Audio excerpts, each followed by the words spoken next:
Hello friends, welcome back to our channel. आज के इस वीडियो में हम देखेंगे एनिमल किंगडम को, मतलब आपका जंतु जगत को। मैंने आपको लास्ट वीडियो में पढ़ा रखा है पादप जगत को, प्लांट किंगडम को, तो आप वो वीडियो जरूर देखिए। जो आपको छोटे से छोटे कॉन्सेप्चुअल वीडियोस दिए जा रहे हैं, जैसे 5 जगत वर्गीकरण दिया गया, आपका लिंग डिटर्मिनेशन दिया गया, तो इन चीजों को आज जरूर पढ़िएगा। वो आपके कॉन्सेप्ट को बिल्ड करते हैं। यहाँ पर देखिए, आज हम पढ़ेंगे बहुत ही इंपॉर्टेंट चैप्टर, बहुत ही ज्यादा कंफ्यूजिंग चैप्टर, लेकिन आज के बाद आपके सारे डाउट क्लियर हो जाएंगे। इस चैप्टर के क्वेश्चंस के लिए नीचे जो आपका चैनल का लिंक दिया गया है कमेंट बॉक्स में, उस पर क्लिक करके आप इस चैप्टर के क्वेश्चंस कर सकते हैं। वहां पर क्वेश्चन सीरीज चला रहे हैं, तो आप चैप्टर वाइज क्वेश्चंस को कर सकते हैं। देखिए, मैंने आपको 5 जगत वर्गीकरण में बताया था कि जो आपके आर्य विघटिकर है, उन्होंने संपूर्ण धरती पर जो जीव है उनको 5 जगत में क्लासिफाई किया। वो है मोनेरा, प्रोटिस्टा, कवक, प्लांटी, एनिमेलिया, जिसमें सभी यूकैरियोटिक मल्टी सेल्यूलर आपके सेल वॉल एब्सेंट होती है। पोषण का प्रकार क्या होता है? परपोषी होता है, मतलब वो अपना भोजन खुद से नहीं बना सकते। उनको किस में रखा गया? एनिमल किंगडम में रखा गया। हम भी एनिमल किंगडम के अंदर ही आते हैं, क्योंकि हमारे अंदर क्या है? यूकैरियोटिक सेल है, सेल वॉल प्रेजेंट नहीं है। हम पोषण का प्रकार हमारा हेटेरोट्रॉफिक है, और हम क्या करते हैं? पोषण के लिए दूसरों पर निर्भर रहते हैं। अब देखिए, आप एक चीज को समझिए, जो एनिमल किंगडम है, पादप आपका जंतु जगत है, उसमें बहुत सारे आपके जीव आपको देखने मिल जाएंगे। आप एक चिड़िया देख रहे होंगे तो वो भी क्या है? एक जीव, आपका जंतु है। आप एक चींटी को देख रहे होंगे तो वो भी आपका एक जंतु है। शेर को देखेंगे वो भी एक जंतु है। हाथी को देखेंगे वो भी एक जंतु है। आपका हम भी एक एनिमल है, बंदर भी एक एनिमल है, जो एक केंचुआ होता है वो भी एक एनिमल है, तितली भी एक एनिमल है। मतलब इतने सारे एनिमल प्रेजेंट हैं, तो उनको एक एनिमल किंगडम में रखना उनको ठीक है। एनिमल किंगडम के अंदर तो हमने रख दिया, लेकिन उनके कैरेक्टरिस्टिक के आधार पर हम उनको आगे भी तो क्लासिफाई करेंगे। तो एक चीज आपने ध्यान रखनी है, सबसे बड़ा जो आपका होता है वो किंगडम होता है। किंगडम में आपने किनको रखा? जिनके लक्षण थे कि उनमें यूकैरियोटिक प्रकार की सेल थी, उनमें सेल वॉल एब्सेंट थी, उनमें क्या था? आपका पोषण का प्रकार प्रपोषी था। वो क्या सारे क्या थे? मल्टी सेल्यूलर थे। लेकिन अब जब उनको हम आगे क्लासिफाई करेंगे फाइलम में, तो उसमें कुछ कैरेक्टर होंगे। हर फाइलम के अपने अलग कैरेक्टर होते हैं कुछ। जैसे हम देखें फाइलम, अगर पोरीफेरा को देखें तो उसमें क्या है? पोर है, मतलब छिद्र है, तो इसलिए उनको पोरीफेरा में रखा। एनिलिडा को देखेंगे तो उनका जो शरीर होता है वो खंडों में विभाजित होता है, आंतरिक और बाह्य रूप से, मतलब इंटरनली और एक्सटर्नली क्या होता है? खंडों में विभाजित होता है। ट्रू सेगमेंटेशन आपको एनिलिडा में देखने मिलता है, तो उनको एनिलिडा में रख दिया, जिसमें आपको ये चीज देखने मिली। फिर आप देखेंगे कुछ जीव ऐसे होते हैं जिनके पैर आपस में जुड़े हुए होते हैं, उनको आपने आर्थ्रोपोडा में रख दिया। कुछ जीव ऐसे होते हैं जिनमें आपका क्या है? नोटोकॉर्ड पाई जाती है, मतलब रीढ़ की हड्डी पाई जाती है आपका, वो आपने उनको कॉर्डेटा के अंदर रख लिया। तो ये सारे कैरेक्टर, मतलब आप किंगडम से कहाँ चले गए? फिर फाइलम में आ गए। लेकिन आप देखेंगे कॉर्डेटा के अंदर हमारे अंदर क्या है? नोटोकॉर्ड है, आपकी रीढ़ की हड्डी प्रेजेंट है, जो नोटोकॉर्ड आगे जाके रीढ़ की हड्डी में परिवर्तित हो जाती है। एक मछली के अंदर भी आपकी क्या है? नोटोकॉर्ड प्रेजेंट है। एक चिड़िया के अंदर भी आपकी नोटोकॉर्ड प्रेजेंट है। क्या हम सब सेम है? नहीं, हम सब सेम नहीं है। तो फिर हमको आगे क्लास में आगे क्लास में आपको कोई क्लासिफाइड किया गया है, तो आगे आपको जो है फाइलम को क्लास में क्लासिफाइड करते हैं। फिर अगर क्लास से फिर आपका जाते हैं, आप ऑर्डर पे जाते हैं। ऑर्डर के बाद आप जाते हैं फैमिली। फिर फैमिली के बाद आप जाते हैं जीनस। फिर जीनस के बाद आप जाते हैं स्पीसीज। ये आपके सीक्वेंस में आपने ऐसे ही याद करना है, kingdom, phylum, class, order, family, genus, species. Species जो है बेस आपकी वर्गीकरण की बेसिक यूनिट है। आपकी वर्गीकरण की बेसिक यूनिट क्या है? स्पीसीज है। बहुत बार क्वेश्चन पूछा गया है। तो देखिए, तो फिर आगे जो एनिमल किंगडम था उनको किसमें? फाइलम में डिवाइड किया गया। आपको 9 फाइलम ध्यान रखने हैं। प्रोटोजोआ, आप कंफ्यूज होंगे, प्रोटोजोआ भी फाइलम होता है, लेकिन मैंने आपको 5 जगत वर्गीकरण में बता रखा है। जो भी जीव एक कोशिकीय होते हैं और आपके यूकैरियोटिक होते हैं, भले ही वो जंतु हो, कवक हो, पादप हो, जो भी है, वो कहाँ जाएगा? आपका प्रोटिस्टा के अंदर जाएगा। तो आपके यूकैरियोटिक प्रोटोजोआ कहाँ पर? आपके यूकैरियोटिक एक कोशिकीय प्रोटोजोआ कहाँ जाते हैं? प्रोटिस्टा के अंदर आ जाते हैं। आपने जो ध्यान रखना है, सीक्वेंस ध्यान रखना है, Porifera, Coelenterata, Platyhelminthes, Nematoda, Annelida, Arthropoda, Mollusca, Echinodermata और कॉर्डेटा। इसी सीक्वेंस में आपने इनको भी ध्यान रखना है। ये आपने बहुत अच्छे से ध्यान रखना है। आप इसको इस तरीके से याद कर सकते हैं, KPC ऑफ GS। मतलब मुझे तो इस तरीके से याद है, आप जिस तरीके से भी अपनी ट्रिक होती है ध्यान रखना है। कैसे क्या है, किंगडम जगत, फिर से क्या है फाइलम, संघ, फिर से क्या है आपका क्लास, वर्ल्ड, फिर आता है ऑर्डर, संघ, फिर आता है फैमिली, आपका वर्ग, फिर आता है जीनस, वंश, फिर आता है स्पीसीज। यहाँ पर एक चीज को समझिए, हम वर्गीकरण की बात कर रहे हैं तो एक इम्पोर्टेंट कॉन्सेप्ट के बारे में बात करते हैं। जो आपका वर्गीकरण है सबसे पहले किसने दिया था, कैरोलस लिनियस ने दिया था, इसलिए हम उन्हें क्या बोलते हैं, फादर ऑफ टैक्सोनॉमी बोलते हैं। उन्होंने एक जीव के 2 नाम भी दिए थे, जिसमें जैसे हम देखें हमारा ह्यूमंस का जो नेम होता है वो क्या होता है, होमो सेपियंस। तो उसमें क्या होता है, जो आपका होमो है वो आपके जीनस को रिप्रेजेंट कर रहा है, जबकि सेपियंस आपकी जाति को रिप्रेजेंट कर रहा है।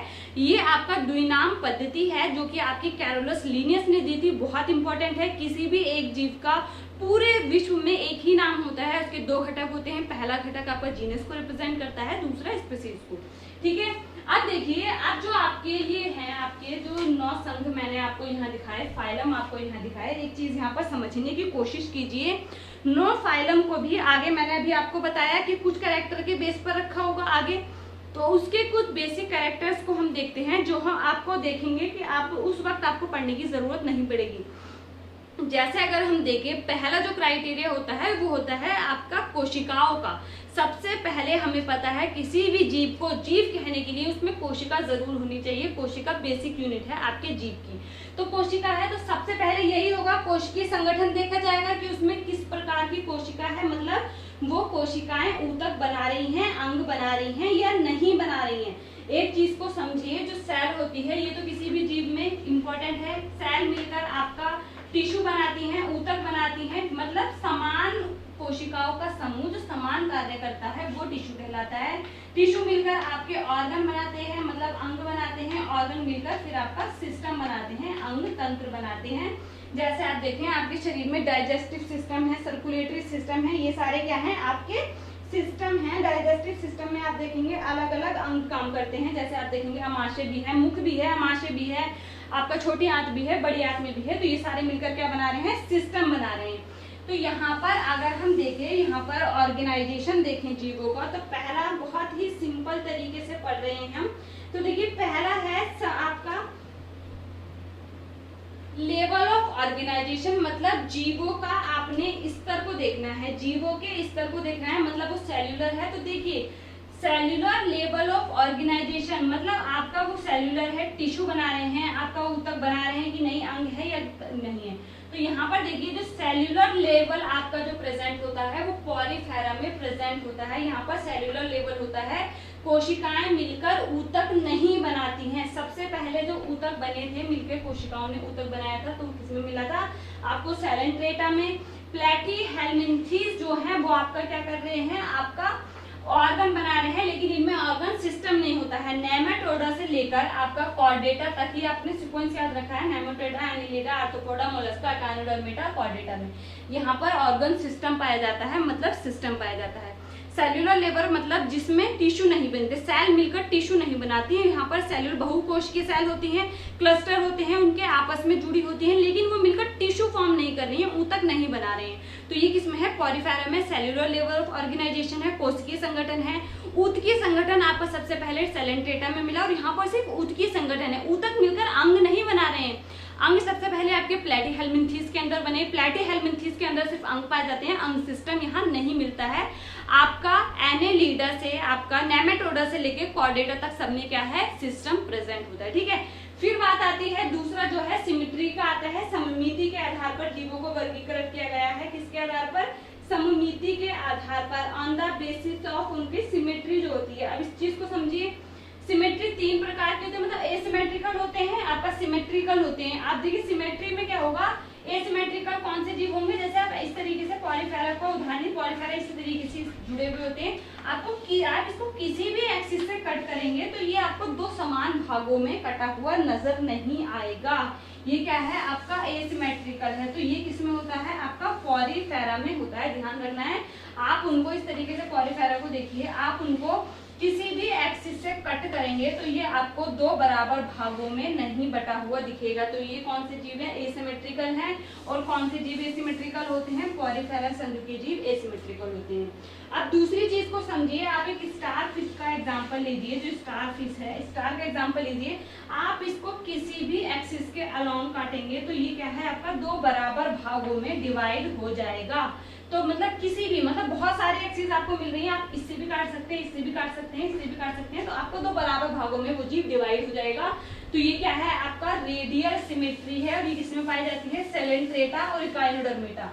ध्यान रखना है, जो सेलेंट्रेटा है उनमें रेडियल सिमेट्री आपको मिलती है, लेकिन इकाइनोडर्मेटा जो होता है उनके लार्वा में आपको बाइलेटरल सिमेट्री मिलती है, जबकि जो अडल्ट होते हैं उनमें आपको रेडियल सिमेट्री मिलती है।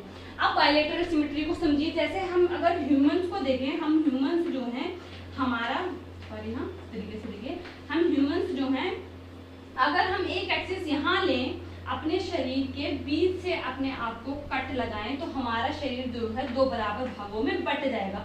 यहाँ पर एक आंख इधर चली गई, नाक के दो पार्ट हो गए, यहाँ पर आप देखेंगे होठ के दो पार्ट हो गए, एक हाथ इधर, एक हाथ इधर, एक पैर इधर, एक पैर इधर। ये सब क्या है, मतलब एक बाइलेटरल सिमेट्री का प्रतीक है, जहाँ पर सिर्फ एक्स एक मिले। आप ऐसे काटेंगे तो आप दो बराबर भागों में डिवाइड अपने आप को नहीं कर सकते। तो ये क्या है, बाइलेटरल सिमेट्री, जहाँ पर आप सिर्फ एक एक्सिस से जीव को दो समान भागों में बांट सकते हैं। बाकी सारे जीवों में प्लेटीहेल्मिन्थेस से लेकर आपका कॉर्डेटा तक क्या है, बाइलेटरल सिमेट्री है। एक्सेप्शन यहाँ पर क्या है, इसका अडल्ट है, ठीक है। तो यहाँ पर आपने ध्यान रखना है, आपका एसिमेट्रिकल मतलब किसी भी एक्सिस से आप काटेंगे आपको दो समान भागों में नहीं कटा मिलेगा, वो क्या है, एसिमेट्रिकल पॉलीफेरा होते हैं। किसी भी एक्सिस से आप उसको काटेंगे वो दो समान भागों में बट जाएगा, वो रेडियल सिमेट्री होती है। वो किसमें मिलती है आपको, आधी समिति सेलेंट्रेटा में मिलती है और इकाइनोडर्मेटा में मिलती है। फिर आता है एक ही एक्सिस से, जैसे अपने आप को देखेंगे एक ही एक्सिस से कट करेंगे दो बराबर भागों में, सिर्फ एक एक्सिस मिल रही है, उसको बोलते हैं द्विपार्श्वीय सममिति बाइलेटरल सिमेट्री। ये किसमें मिलती है आपको, प्लेटीहेल्मिन्थेस से लेकर कॉर्डेटा तक। कितनी चीज समझ आई, हमने अभी दो प्रकार देख लिए आपका सेलुलर आपके संगठन के आधार पर और आपका सिमेट्री के आधार पर। अब तीसरी चीज को समझिए, यहाँ पर आता है जर्माइनल लेयर, एम्ब्रियोनिक लेयर को। इस चीज को समझिए, आज हम इतने बड़े हैं लेकिन कभी हम छोटे भी रहे होंगे, कभी हम बहुत छोटे रहे होंगे, 1 महीने के, 1.5 महीने के, 2 महीने के, कभी हम अपनी माँ के गर्भ में भी रहे होंगे। उस वक्त क्या होता है, एम्ब्रियो होता है, एम्ब्रियो बनता है। जैसे कि आप समझने की कोशिश कीजिए, आपका ये फीमेल एग है और ये क्या है, स्पर्म है। जब ये आपका आपस में मिलते हैं फर्टिलाइजेशन होता है, क्या बनता है, जाइगोट बनता है। जाइगोट जब आगे डेवलप होता है तो क्या बनता है, एम्ब्रियो होता है। इस वक्त एम्ब्रियो में कोई भी ऑर्गन का फॉर्मेशन नहीं हुआ होता, कोई भी अंग, आपके हाथ पैर नाक कान ये अंग नहीं बने होते हैं। लेकिन इधर क्या बनती है, जर्माइनल लेयर बनती है। तो जर्माइनल लेयर जो होती है 3 होती हैं। एक्टोडर्म, बाहर वाली एक्टोडर्म होगी, अंदर वाली अंदर एंडोडर्म, एंडो का मतलब अंदर, और उनके बीच में जो होती है मेसोडर्म होती है, ठीक है। तो इन जर्माइनल लेयर से ही आपके अलग अलग ऑर्गन डेवलप होते हैं। अब एक चीज समझिए, यहाँ पर कुछ जीव ऐसे होते हैं जिनमें एंडोडर्म और एक्टोडर्म होता है, मेसोडर्म नहीं होता। वो कुछ जीव ऐसे होते हैं जिनमें तीनों होते हैं। तो जिन जीवों में आपके 2 लेयर पाए जाएंगे, एक्टोडर्म और एंडोडर्म, तो वो क्या होंगे, आपके डिप्लोप्लास्टिक होंगे। जिनमें तीनों लेयर पाई जा रही हैं, एक्टोडर्म, एंडोडर्म और मेसोडर्म, वो आपकी क्या होंगे, ट्रिप्लोप्लास्टिक होंगे। तो आप यहाँ पर देखेंगे जो आपके और क्या है, एम्ब्रियोनिक लेयर जो पाई जाती हैं वो 2 प्रकार की, एक्टोडर्म, एंडोडर्म और मेसोडर्म। और इसके आधार पर आपके जो जीव होंगे वो कितने प्रकार के होंगे, 2 प्रकार के होंगे, डिप्लोब्लास्टिक और आपका ट्रिप्लोब्लास्टिक। तो आपका पॉलीफेरा और सेलेंट्रेटा में 2 जर्माइनल लेयर पाई जाती हैं, मतलब ये क्या है, आपके डिप्लोब्लास्टिक हैं। क्या है, डिप्लोब्लास्टिक हैं। इसमें सिर्फ एक्टोडर्म और एंडोडर्म पाई जाती है, क्या है, डिप्लोब्लास्टिक।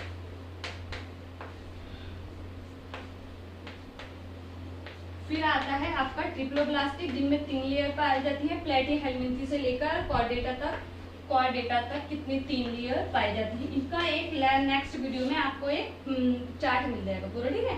तो इसके लिए आपको घबराने की जरूरत नहीं। क्या है, ट्रिप्लोब्लास्टिक है, जिनमें तीनों जर्माइनल लेयर पाई जाती हैं, एक्टोडर्म, एंडोडर्म और मेसोडर्म। अंदर वाली एंडोडर्म होती है, बाहर वाली एक्टोडर्म होती है, बीच वाली मेसोडर्म होती है। इस चीज को भी ध्यान रखना है। फिर समझिए, अब इसके आधार पर हमने जीवों को बात किया। आप समझिए कि आधार क्या है। जब हम इसको डिटेल में पढ़ेंगे, एक वीडियो इसका और आएगा, तब आप इस चीज को समझ जाएंगे, ठीक है। अब देखिए, चीजें आगे बढ़ते हैं। फिर आप देखेंगे सिलोम के आधार पर। सिलोम आप देखिए, मैंने आपको बताया कि जो जीव होते हैं उनमें 3 तरह की लेयर पाई जाती है, एक्टोडर्म, एंडोडर्म और उसके बीच में क्या होती है, मीजोडर्म होती है। मीजोडर्म की 2 लेयर पाई जाती है, यहाँ पर मीजोडर्म की 2 लेयर पाई जाती है। और जो हम चौथा जो आपका पार्टीशन देखने जा रहे हैं किसके आधार पर होता है, वो सिलोम के आधार पर होता है, गुहा के आधार पर होता है।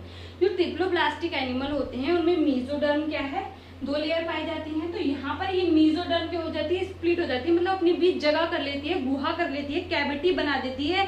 इसी कैविटी के अंदर सारे ऑर्गन प्रेजेंट होते हैं। आपके सभी ऑर्गन जो प्रेजेंट है, मतलब आपकी बॉडी वॉल और एलिमेंट्री कैनाल के बीच का जो पार्ट है वो क्या है, आपका गुहा है।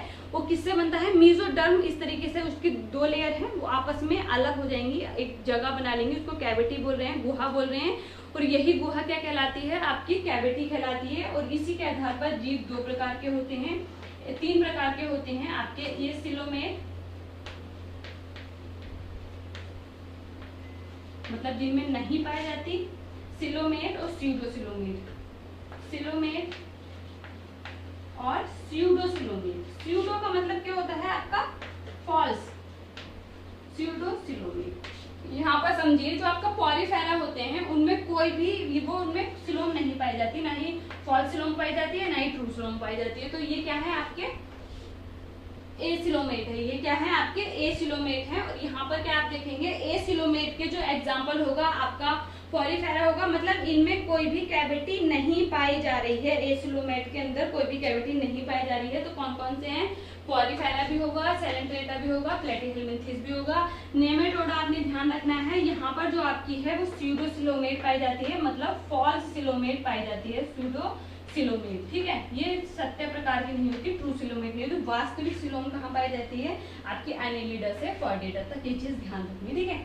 ये थे आपके कि जीवों को किन आधारों पर आपने बांटा गया है। फिर आपका आता है नोटोकॉर्ड के आधार पर। नोटोकॉर्ड के आधार पर भी जीव 2 तरह के होते हैं। तो जिनमें नोटोकॉर्ड होती है वो आपके क्या होते हैं, नोटोकॉर्ड होती है वो कॉर्डेट हैं, जिनमें नहीं होती है वो नॉन कॉर्डेट्स हैं। तो नोटोकॉर्ड की होती है आगे जाके जो रीढ़ की हड्डी, जो मेरुदंड होता है उसमें कन्वर्ट हो जाती है। तो आपका पॉलीफेरा से लेकर एकाइनोडर्मिटा तक आपका नोटोकॉर्ड एब्सेंट होती है और कॉर्डेटा में आपकी नोटोकॉर्ड प्रेजेंट होती है। तो यहाँ पर हमने कुछ कॉन्सेप्ट को देखने की कोशिश की थी कि किस तरीके से जीवों को बांटा गया है। ये आपको एक चार्ट मिलेगा, प्रॉपर चार्ट। मैं आपको नेक्स्ट वीडियो में इसका प्रॉपर एक चार्ट दूंगी जिसमें आपको बताया जाएगा, फिर से इस चीज का रिवाइज कराया जाएगा। ये इंपॉर्टेंट है, इस तरीके से क्वेश्चन आपको पूछे जाते हैं। और आपको एक एक संघ का जो इंपॉर्टेंट कैरेक्टर है, हर संघ के 2 या 3 इंपॉर्टेंट कैरेक्टर होते हैं, आपने वही ध्यान रखने हैं, वहीं से क्वेश्चन आता है। तो मिलते हैं हमारे नेक्स्ट वीडियो में। पढ़ते रहिए, चैनल को सब्सक्राइब, लाइक और शेयर करना ना भूलें। Thank you.